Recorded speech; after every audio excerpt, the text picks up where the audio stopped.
Still Mills, what's the deal, man? It's Monday, top of the week. My kids have 3 more days left of school, and just like that, another school year is down the drain, and my daughter graduates on Thursday. Whew. Time don't wait for no fucking body, my nigga. Time don't wait for nobody. Peep game. I want to get into some shit, man. So yesterday I did a video talking about the David Morrell fight, and it's the debacle. That was, what was that, 2 weeks ago when he got knocked out cold on his feet.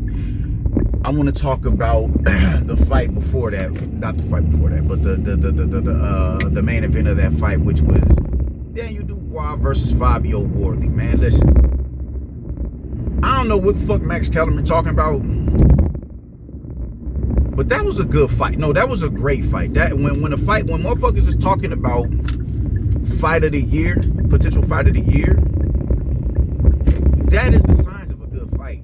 The American public has gotten so comfortable with this, this slickster shit, where they think that's the, like, if you're not displaying any of that, then it can't be a good fight. Fabio Wardley has never been no finesse type fighter. He's still learning on the job. He doesn't have no deep amateur pedigree. He's still learning on the job. And for him to come up on the world title and beat 2 factors in the division en route to that, and drop Daniel Dubois twice, like, that shit is it's an indication that your man homeboy is formidable. The Justice Hooney fight I wasn't too fond of, because I'm like, all right, bro, maybe that was a little premature of a stoppage, but it's understandable. Whatever the fuck ever. He landed a big right hand in an exchange and downed him. Joseph Parker pissed me off worse than Justice Hooney, because I'm like, yo, that shit is criminal how they did that. Because Joseph Parker was, that was some bullshit. Every time Joseph Parker would get, Fabio Wardley in a little bit of trouble or whatever, the ref would never look to intervene and start making these mannerisms like he's ready to jump in and break that shit up. But every time Joseph Parker would get on the rope and Fabio Wardley would be letting go salvos and punches, he'd be on the, oh shit, we gotta get ready to stop. Like, nah, man, that's some sucker shit, man. You cold bitch ass nigga. But whatever. He became a champion. He's a formidable foe. I'm not mad at it. But the thing is, he's never been, we always knew that his lack of technique was going to get him in trouble, because it got him in trouble in both of those fights. It got him in, bro, he got busted up really bad in front of Justice Hooney, and Justice Hooney isn't even a fucking, he's not even known for being a big puncher like that. He's not known for his concussive punching power. He's known for his volume. He's known for his work rate. He's known for his skill set. The dude is a beast.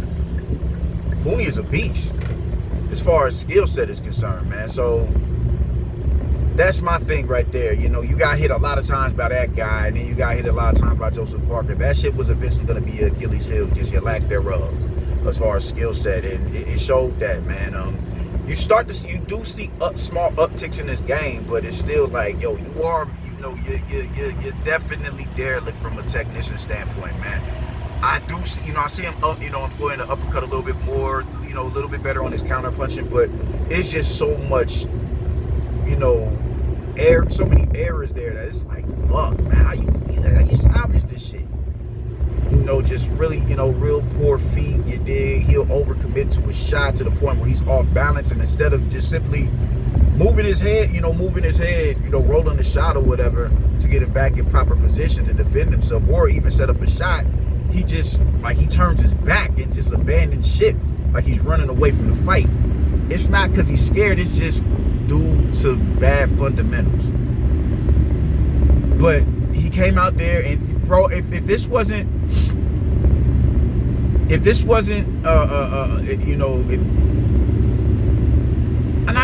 wasn't, man. If I was watching the fight live, I'd have been like, oh yeah, Daniel Dubois is about to get up out of there, because he downed that nigga in the first 10 seconds of the fight. Then repeated the shit in the, in the 3rd round, and he had to, he went on a retreat to go to his knee, like, hold on, man, oh shit, I gotta recalibrate. I'm like, damn, bro. But Daniel Dubois, I just felt like I had no quarrels with making a decision who I thought was gonna win. I'm like, Daniel Dubois is going to beat Fabio Wardley. He's just a better specimen of fighter. He defends himself better. He's a better counter puncher, and he's better on his feet. Better upper body movement. movement, better, more fluidity in his movement. There's no fluidity with Fabio Wardley. Fabio Wardley is who he is. It ain't a goddamn thing wrong with that. Motherfucker, I just don't understand how you can watch that fight and say that that's not a good fight. But I guarantee you motherfuckers is bloviating over performance about Brian Norman and Devin Haney. It was a masterclass, bro. Fuck out of here. Fuck that, bro. The American boxing scene is just like, y'all, goddamn. Boredom is masterclass shit to y'all. Boredom. Not fireworks, not some shit that's gonna keep you still. Oh shit, nah, it's nothing like that. You want the Philly shell, you want, oh, look how he's working off his back foot. And all that shit is lovely. I'm not knocking anybody who's multifaceted. What I'm saying is if you can't use your defense to create offense, I just don't have any interest in watching it. Everybody talk about how boring Shakur Stevenson versus Teofimo was. I enjoyed the fuck out of that fight. Why? Because Shakur Stevenson went out of his element and fought off with a front foot and dominated him, busted him open. That was an incredible performance. Some shit like that. If you're not putting forth offense like that, I don't want to see it. I just don't. So people get into these little,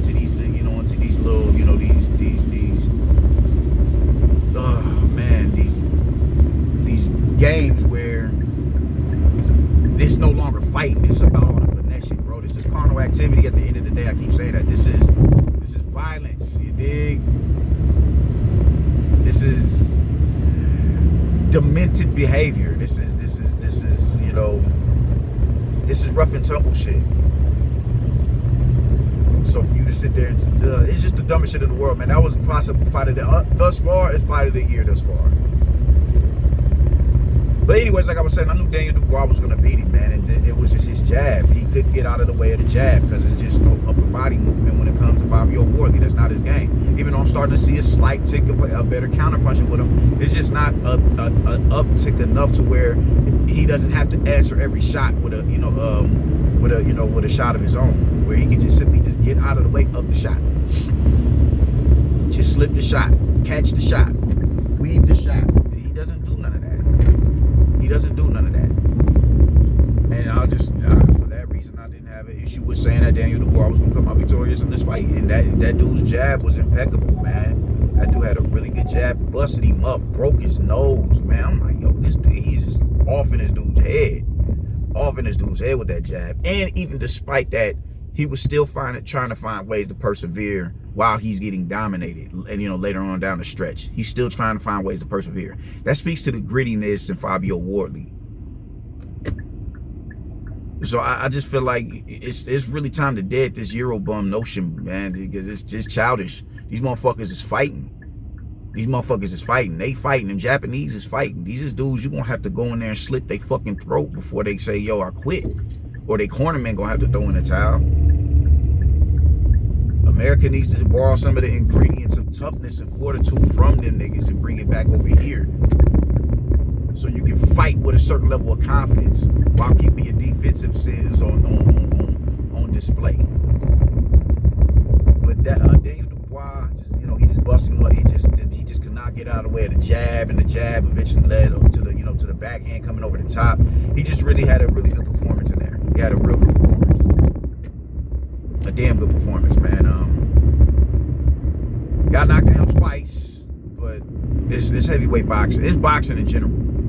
You gonna get hit. If Inoue can get down by a Ramon Cardenas, Daniel Dubois can get down by Fabio Wardley, who's been in there with some demons. So that was a really good fight. A real good fight. Fuck what Max Kellerman is talking about. Fuck anybody talking about that was boring or whatever, because it wasn't entertaining. And I just don't know how you can watch a fight like that and not be entertained. I don't know how you can watch a fight like that at a fight party and not be all on your feet, screaming at the top of your lungs. You're jumping up so fast from your seat to your feet. Your popcorn flying all over the place. That's the signs of a real good fight.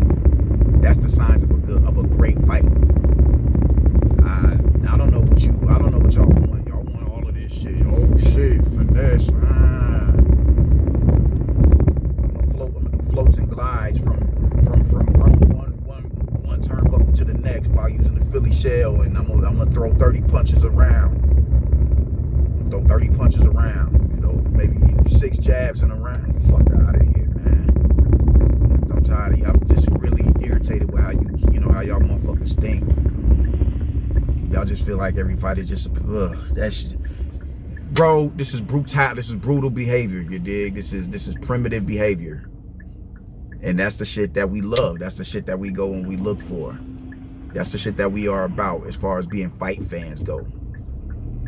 So respect it or reject it like y'all do. But if you reject it, you know, that speaks to you and just how stupid the American boxing fans have become over the years, man. But shout out to Fabio Wardley, shout out to Daniel Dubois. I do not recommend that you go and you I really don't understand why you need a rematch clause, man. You're off 3 tough fights. You've earned a softer touch. I don't think anybody is gonna bang on you for not, for wanting to get a softer touch, considering who you've been in there with in these past 3 fights and how them fights turned out. Just go on ahead, get a softer touch, and save your head space, save your motor skills a little bit. You've earned that. You earned that, my dude. Go fight. Like who's shit, man. I would go fight a Dave Allen or somebody like that.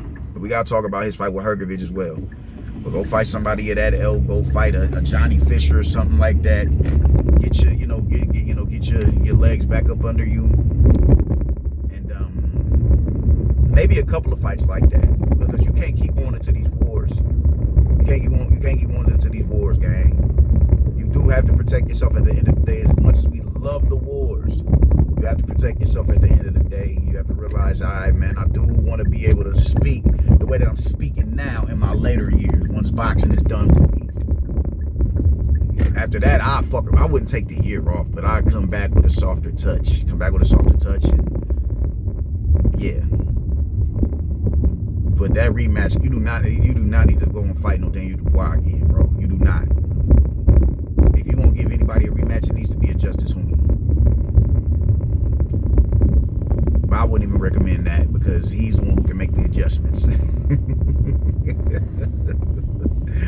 So, all in all, you put on a good performance on. You just you're just not gonna be Daniel Dubois, but you still put on a good performance and showed, proved your toughness and your mental fortitude. So, salute to you, and I'm definitely gonna be tuning in on your next fight.